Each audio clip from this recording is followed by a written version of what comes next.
இந்தியாவின் அடுத்த பிரதமரை தேர்ந்தெடுப்பதற்கான தேர்தல் நாடு முழுவதும் நடைபெற்று வருகிறது. அந்த வகையில் 6ஆம் கட்ட தேர்தல்கள் முடிவடைந்துள்ள நிலையில்தான் இறுதி கட்ட தேர்தல் வருகிற ஜூன் 1ஆம் தேதி நடைபெறுகிறது. இந்த தேர்தலில் யார் வெற்றி பெற்று ஆட்சியை கைப்பற்றுவார்கள் என்ற எதிர்பார்ப்பு நாடு முழுவதும் எழுந்துள்ளது.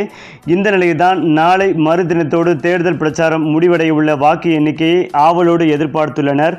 இந்த நிலையில் பிரதமர் நரேந்திர மோடி அவர்கள் வரும் வியாழக்கிழமை மே 30ஆம் தேதி அன்று கன்னியாகுமரி மாவட்டத்திற்கு வரவுள்ளதாக தகவலும் வெளியாகி வருகிறது. மேலும் கன்னியாகுமரி வரும் பிரதமர் நரேந்திர மோடி அவர்கள் படகு மூலம் விவேகானந்தர் நினைவு பாறைக்கு சென்று தியான மண்டபத்தில் தியானம் செய்ய உள்ளார். அதேபோல் கன்னியாகுமரியில் இருக்கும் இந்த பாறை சுவாமி விவேகானந்தரின் வாழ்க்கையில் பெரும் தாக்கத்தை ஏற்படுத்தியதாக கூறப்படுகிறது.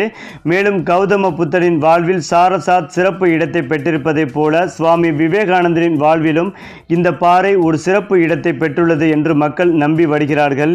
விவேகானந்தர் நாடு முழுவதும் அலைந்து திரிந்து கன்னியாகுமரி வந்து 3 நாட்கள் தியானம் செய்து வளர்ந்த இந்தியாவை நோக்கி பார்வையை திருப்பியதாக கூறப்படுகிறது. குறிப்பாக ஒவ்வொரு நாடாளுமன்ற தேர்தல் முடிவிற்கு முன்பாகவும் பிரதமர் மோடி அவர்கள் ஆன்மீக பயணம் செல்வது குறிப்பிடத்தக்கது. அந்த வகையில் 2014ஆம் ஆண்டு நாடாளுமன்ற தேர்தல் முடிவுக்கு முன்பாக சிவாஜியின் பிரதாப்கர் பகுதிக்கு சென்றார். 2019ஆம் ஆண்டு கேதார் நாட்டிற்கு சென்றிருந்தார் என்பதும் குறிப்பிடத்தக்கது. தற்போது கன்னியாகுமரியில் உள்ள விவேகானந்தர் பாறைக்கு சென்று 2 நாட்கள் தியானம் மேற்கொள்ள உள்ளார். அதே நேரத்தில் தமிழக முதலமைச்சர் மு.க. ஸ்டாலின் டெல்லியில் நடைபெறவுள்ள இந்தியா கூட்டணி கட்சி கூட்டத்தில் பங்கேற்க டெல்லி செல்ல உள்ளார். நாடாளுமன்ற தேர்தல் முடிவுகள் ஜூன் 4ஆம் தேதி வெளியாக உள்ள நிலையில் ஜூன் 1ஆம் தேதி இந்தியா கூட்டணி கட்சிகளின் ஆலோசனை கூட்டம் டெல்லியில் நடைபெற உள்ளது. கூட்டத்தில் பங்கேற்க இந்தியா கூட்டணியில் இடம்பெற்றுள்ள 28 கட்சிகளின் தலைவர்களுக்கும் அழைப்பு விடுக்கப்பட்டுள்ளது. மேலும் ஆலோசனை கூட்டத்தில் இந்தியா கூட்டணி நாடாளுமன்ற தேர்தலில் செயலாற்றியது குறித்தும் வெற்றி வாய்ப்பு குறித்தும் ஆலோசிக்கப்பட உள்ளது. மேலும் முக்கியமாக தேர்தல் முடிவுக்கு பின் இந்தியா கூட்டணி எவ்வாறு ஒருங்கிணைந்து செயல்பட வேண்டும் என்பது பற்றியும் ஆலோசிக்க உள்ளதாக தகவல்கள் வெளியாகி உள்ளது.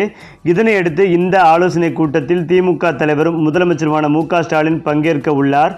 ஜூன் 1ஆம் தேதி காலை 7 மணி அளவில் சென்னையிலிருந்து விமானம் மூலம் டெல்லி புறப்பட்டு செல்ல உள்ளார் என்பதும் குறிப்பிடத்தக்கது.